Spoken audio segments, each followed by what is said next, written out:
ગાંધીનગરના દહેગામના બહિયલ ગામમાં સોશિયલ મીડિયામાં પોસ્ટ મુદ્દે મુસ્લિમ યુવકોએ હિન્દુ વિસ્તારમાં કરેલા પથ્થરમારા અને આગજની તેમજ તોડફોડના ઘેરા પ્રત્યાઘાત પડ્યા।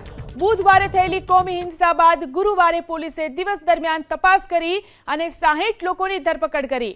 પોલીસે આ ગુનામાં 83 જેટલા લોકો સામે નામજોગ સહિત 200 લોકોના ટોળા સામે ફરિયાદ નોંધી છે। ધરપકડ કરાયેલા તમામ આરોપીઓને સાથે રાખી પોલીસે મોડી સાંજે રિકન્સ્ટ્રક્શન કરાવ્યું। ચુસ્ત પોલીસ બંદોબસ્ત સાથે તમામને ગામમાં લાવવામાં આવ્યા હતા અને એસપી સહિતના ઉચ્ચ અધિકારીઓની હાજરીમાં ઘટનાનું રિકન્સ્ટ્રક્શન કરાવવામાં આવ્યું।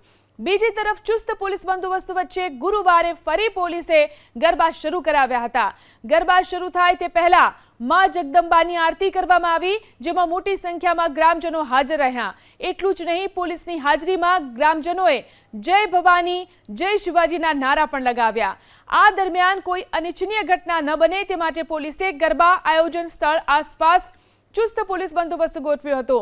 સમગ્ર બહિયલમાં દિવસ ઉપરાંત રાત્રિ દરમિયાન પણ પોલીસે રાઉન્ડ ધ ક્લોક પેટ્રોલિંગ કર્યું।